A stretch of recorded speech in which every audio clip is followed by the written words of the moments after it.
Looking at the matchup against New Jersey coming up here, what are the keys defensively against them, and how important would it be to have a good finish to this long homestand?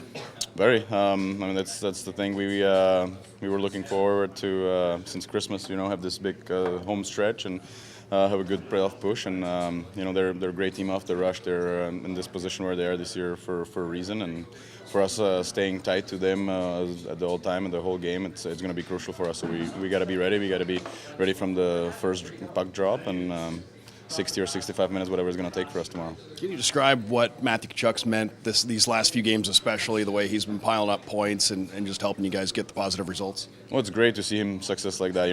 Goes to the areas where we need to get, and he's leading the charge with all the guys following him, and it's fun to see him succeed like that. And he's having a great year. He's the leader of this group right away from the minute he got in, and it's fun to follow him. I saw a stat the other day. He's best in the NHL in puck retrievals. Obviously, I'm sure part of that is just his relentlessness and his energy. But are there tricks to that? What makes him so good in that? Does he do subtle things? I would love to tell you.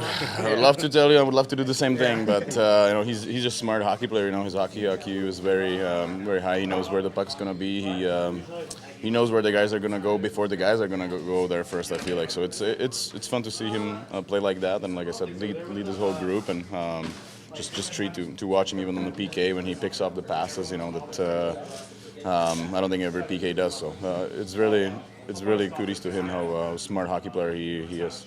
From a defenseman's perspective, a game like last night where 14 goals goes in, do you enjoy that? Do you kind of roll your eyes a little bit just because you're a defenseman, or how do you look at that? Well, it's fun when they go in for us, but obviously we don't want to give up as many goals as we did. So there's some things that we want to clean up for sure. But it's obviously hard to play a game that's pretty much set after the first period. And they're a pretty young team. They're all playing for their names. They're all playing for their jobs. So it's we knew that they're not gonna let up or anything, or they're just going to keep driving. So I think it was good for us too that we know that we can handle them even when they're still pushing and we're up so much. And it's slow starts have kind of been an issue, but that time you got kind of smacked in the face on the first shift. You guys bounced right back, so you've got to be good knowing that you're maybe building in that department. Yeah, I think so too. I think it was like a neutral zone, just miscommunication in the first shift right away and cost us. But I think the guys were dialed in from the very first shift, in the morning or even the day before. We had pretty good practice, so.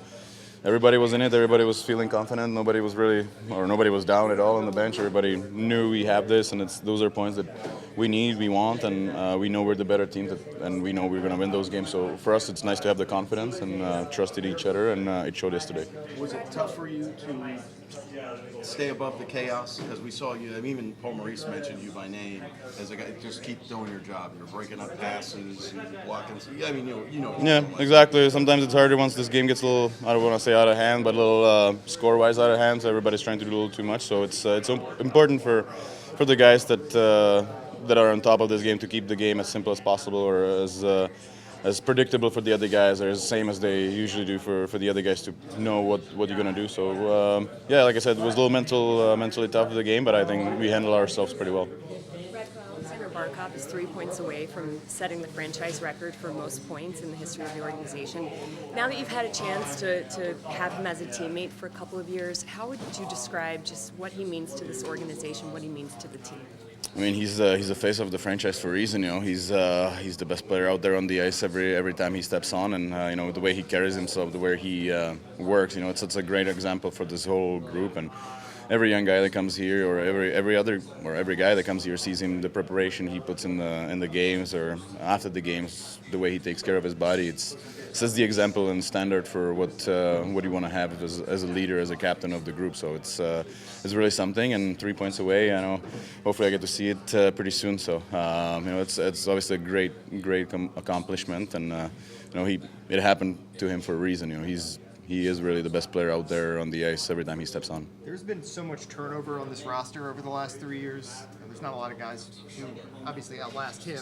Just how important is a captain in that? Just when there's new guys coming in every year, trades, big off-season moves. How important is it to have a captain like him? Yeah, it is very. Makes everybody feel comfortable right away. He's not afraid to talk with the new guys.